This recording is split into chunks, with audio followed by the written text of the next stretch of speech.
గోదావరి జిల్లాలలో కోడి పందాలు కూటమి నేతలకు కాసుల వర్షం కురిపించాయా? ప్రభుత్వ ఆదేశాలు కోడికత్తికి బలయ్యాయా? కోడి పందాలు జూదాలు లేకుండా సంక్రాంతి వేడుకలు నిర్వహించాలనుకున్న చోటా మోటా నాయకులు మాత్రం తమ సంప్రదాయం ప్రకారమే అన్నీ నిర్వహించారా? పక్కా కమర్షియల్ అన్నట్లు సాగిన సంక్రాంతి సంబరాలు కొందరి కూటమి నేతల జేబులు నింపాయా? పండుగ మాటన పొలిటికల్ పొంగల్ ఎలా జరిగిందో ఒకసారి చూద్దామా?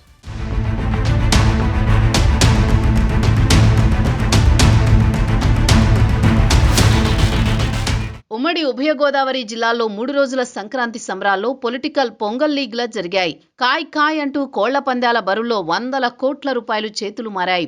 కొందరు నాయకులు బరితెగించి నిర్వహించిన కోడి పందాలు వారికి కాసుల వర్షం కురిపించాయి.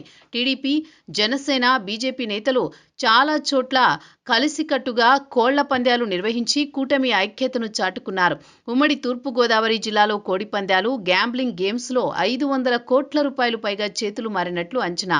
ప్రతి నియోజకవర్గంలో 20 నుండి 30 కోడి పందాల బరులు ఏర్పాటు చేశారు. చాలా చోట్ల టీడీపీ, జనసేన నాయకులు ముందు వెనుక ఉండి వీటిని నడిపించారు. పందాల్లో వెనుకబడతామేమోనని కొన్ని చోట్ల వైసీపీ నాయకులు కూడా బరులు ఏర్పాటుతో ఉనికి చాటుకున్నారు.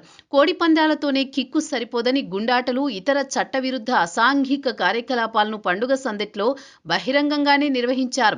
ఈ జూద క్రీడలలో కోట్ల రూపాయలు చేతులు మారగా కూటమి నాయకులు కూడా భారీగానే జేబులు నింపుకున్నారనే ఆరోపణలు గుప్పుమంటున్నాయి.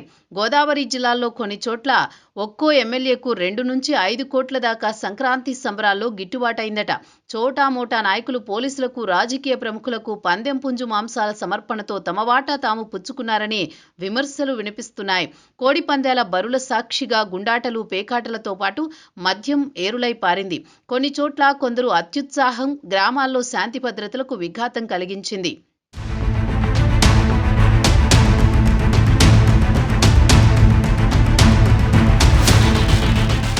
సంక్రాంతి సంప్రదాయం పేరిట కొన్ని చోట్ల చోటా మోటా నేతలు బరితెగించేశారు.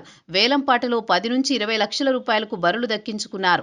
దీంతో పెట్టిన డబ్బు రాబట్టుకునేందుకు 3 రోజుల పాటు రాత్రింబవళ్లు విచ్చలవిడిగా కోడిపందాలు నిర్వహించారు. వాస్తవానికి సంక్రాంతి అంటే హరిదాసులు, డూడు బసవన్నలు, ఇళ్ల ముందు రంగవల్లులు, గొబ్బెమ్మలనే సంస్కృతిని పక్కకు తోసేశారు. కోడిపందాల్లా పండుగన్నట్లు విజృంభించేశారు.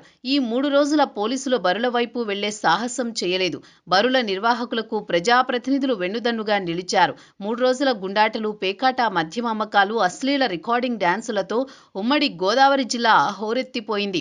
గతంలో ఎప్పుడూ ఇంతగా భారీగా కోడి పందాలు, అసాంఘిక కార్యకలాపాలు జరిగిన దాఖలాలు లేవు. ఈసారి కొత్తగా పందెం రాయుళ్లను ఆకర్షించేందుకు నిర్వాహకులు కార్లు, జీపులు, మోటార్ బైకులను బహుమతులుగా ఇచ్చారు. ప్రతి బరి దగ్గర 10 నుంచి 20 గుండాట బరులు ఏర్పాటు చేశారు. కోడి పందాల కంటే ఇక్కడే రద్దీ ఎక్కువ కనిపించింది. 2-3 నిమిషాల వ్యవధిలోనే గుండాటలో పాల్గొన్నవారు తమ అదృష్టాన్ని సరిచూసుకున్నారు. ఈ జూదంలో వందల కోట్ల రూపాయలు చేతులు మారింది. గతంలో గుండాటలో నష్టపోయి కొందరు ఆత్మహత్యలకు పాల్పడ్డ సంఘటనలున్నాయి. వీటిని గట్టిగా నిషేధించాలని ప్రభుత్వం కూడా ప్రయత్నించింది.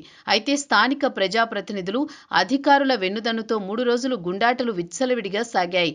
కొన్ని చోట్లయితే ప్రభుత్వ పాఠశాలల్లోనే బరులు వేసి పందాలు నిర్వహించినా అధికారులెవరూ అభ్యంతరం చెప్పలేదు. సామాజిక మాధ్యమాల్లో వీడియోలు వైరల్ అయినా చివరి నిమిషం దాకా ఇటువైపు పోలీసులు కన్నెత్తి చూడలేదు. ప్రతి బరి దగ్గర నిబంధనలకు పాతరేసి విచ్చలవిడిగా మద్యం విక్రయించారు.